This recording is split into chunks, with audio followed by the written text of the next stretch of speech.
Hello, fabulous fierce ones. Lois Barth here. Welcome to Facebook Live at 4. We're a little fashionably late. Anyway, today we're going to talk about letting go of your inner perfectionist. See, we could have been really perfectionistic and said, oh, it had to be 4 o'clock, but now it's 4:08. No big deal. So already I'm implementing my strategies. So today we're going to talk about firing your inner perfectionist and hiring your chief self-love officer. So what does that mean? One of my Loisisms, which stands for Lessons, Opportunities, Insights, and Solutions, is perfectionism is fear in drag. See, the thing is that perfectionism stops us more than anything, right? And we hear that. We hear the studies of women that won't put their hat in the ring for a job unless they have 95 or 110% of their qualifications, whereas a man might do it 25 to 40%. Nothing against you guys. But the thing is that we know that perfectionism doesn't work for us, and we're told all the time, well, don't be perfectionistic. But what do we do about it? How do we fire our inner perfectionist and hire our chief self-love officer? And that's exactly what we're going to be talking about today on today's episode. So the first thing is, because you have to remember that that perfectionism is fear in drag. I love doing that. So today the first step is, in firing your inner perfectionist, is you got to out yourself of like what is really perfectionism about. You can identify it. So this is what I've noticed being a recovering perfectionist. Is that you ask a perfectionist to give up that, they'll say, well, what are you telling me, to like slack off, to just wing it? No, not at all. See, there's a really big divide between like winging it, being half-baked, and then being neurotic and totally stuck. And that's what we're going to talk about. So, on one level, there's this thing called mastery and excellence. And the strive to have mastery and excellence in your life is awe-inspiring, right? Nothing feels better than to really go for a project or a goal in our life. You see, it's an urgent situation. That's why there's the siren in the background. So to go for something that's really, really important to you, and in the meantime getting really cranky and frustrated because it's not going your right, but you're feeling excited by the process because the fuel is purpose, passion, and pizzazz, and it keeps moving you forward. That's mastery. That's excellence. Then on the other side is perfectionism, which is really about pathology. Never feeling good enough, so anything you do is not good enough. Maybe something happened in 3rd grade where you weren't picked for softball, and now you're still waiting for that thing to make you feel whole, right? And the 2 telltale signs of perfectionism is you won't do it perfectly, so you won't do it at all. So doing something perfectly makes you perfectly stuck. Or you do it, you work really, really hard, but you never enjoy the process. You never enjoy the process because it's like coming from a place of not feeling good enough. So notice the first step is really outing your perfectionist. Know where you're going for mastery and where it's perfectionist. Remember, one is about personality, pizzazz, passion, and the other is pathology. Okay, that's great. That's the first point. Second, start to have a dialogue with your inner critic, your negative self-talk. I call mine the itty-bitty committee.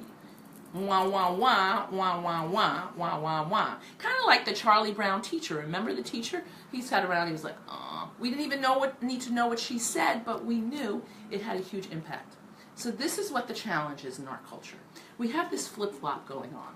And the flip-flop is people are either taken over by our perfectionist. It's like a lens through which we look through our lives. Our negative self-talk is so loud that we actually think it's the truth rather than challenging it and thinking it's actually limiting beliefs.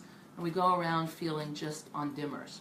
Then there's that other part of us, like our warrior, I'm going to be in control, and we're like, I will not let my negative, nothing's going to stop me. Oh my God. You're exhausted. All that time and energy to try to resist your negative self-talk. But there's a whole middle ground, which is to open the dialogue between you and your negative self-talk. My Loisism is, if you befriend your itty-bitty committee, you'll open the dialogue and transform your relationship with it. Case in point, short story, a couple of decades ago, I'm feeling really stuck in my life. I'm on dimmers. I want so badly to be a stand-up comic, one-woman show person, storyteller.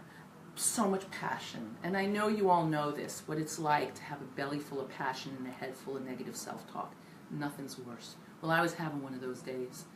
And I just gave up. Everything I did wasn't good enough. The harsh critical voices were just relentless. I even remember once I picked up a pen and the voice was like, "That's a stupid pen." It's a pen, right? So I just gave up. And I sat on the couch. And I just said, forget it. And then all of a sudden another Loisism came to me, which is moved from criticism to curiosity. I thought to myself, wait a second, Lois. You make up all these characters on stage. Why not make up characters in your head about what your negative self-talk looks like? Make them into over-the-top cartoon characters. And I started to explore it. It's all on my Smart Sexy TV series. You'll see it there. And something magical happened. I got a chance to distance myself a little from my negative self-talk, and I started to have a sense of humor. When we move from criticism to curiosity and bring in our creativity, our relationship to our negative self-talk transforms. I went from being perfectly stuck to doing a one-woman show called Tea with the Demons, where I literally reenacted all the characters in my head. So again, the second part of firing your inner perfectionist is start to have a dialogue. Get curious, get interested in your inner critic. Okay, so that's firing the inner perfectionist. Pink slip, woohoo! So next stage is hiring your chief inner self-love officer, right? And what that's about, the first thing is build an evidence list. So what do I mean by that, you might ask? The truth is, you know what we do all the time? We say we're afraid of something, and then we look for evidence in life to prove that what we want we can't have. It's just what we do as human beings. Guess what? You can do the opposite. You can build evidence to prove that you have everything you need to just go for it. So I had a client, very high-end client, you know, top of her game, many decades, and she got downsized, and she was devastated and just wanted to give up. I said, wait a second, girlfriend, because, like, that's how I talk. I was like, wait a second, you're a rock star, you're just on dimmers, right? So I want you to build an evidence list that you have everything you need to start your own gig, your own small boutique company doing what you want. And she's like, no, I don't. I said, yes, you do. I want you to go home and I want you to create an evidence list of every single thing you've ever done in your life that proves that you could start something from nothing. And meanwhile, she had all those years of experience and all those contacts. And she was like, I don't know if I'll get any things on my list. She came back a week later and she was like, oh my God. I had 25 things on my evidence list. I had to stop because I was just going over and over. And I was like, there it is. And she said, and as I was writing my evidence list, I got reminded how fierce I am. Each and every one of us, we're all so fierce. We have our sparkle, but we go on dimmers. Well, let me tell you something. When she left that gig, it only took, I don't know, 12 to 18 months later, she had her own thing going on, and she never wants to work for the man again. Her life is looking really good. So take time to write your evidence list.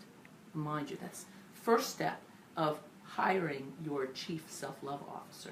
Next stage is find a good enough strategy. So most of the time, you know, I'm a recovering perfectionist. It's like most of the time when they say, well, just focus on good enough, people go, it's like so mediocre, like no drama and good enough. You know, but it's not true. The truth is that when we look at good enough as in our next steps, we can actually take in. See, our goals are another form of nourishment in our life, and when we can honor our what's next good enough strategy and really take it in, that's when we can nourish ourselves, knowing that we can do it.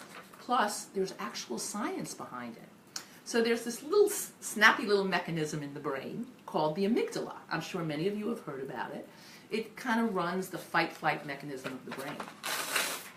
And so it's really, really exciting. It's kind of like for you folks, hey Margaret, thanks for jumping in. Haven't seen you for a while. Thanks, and thanks everybody. Joel! Oh my goodness! We gotta have a reunion soon. Thanks for jumping in, Joel. So anyway, I rudely, or not so rudely, interrupted myself. I love my Sparkle Squad, yay! So anyway, the thing is, when we have a good enough strategy, it's actually rooted in science, right? There's this part of the amygdala, which is kind of like the Lost in Space robot that goes, warning, warning, warning, issue approaching, approach with caution, right? And that's great for cave days. It helps us not getting clobbered by the charging buffalo.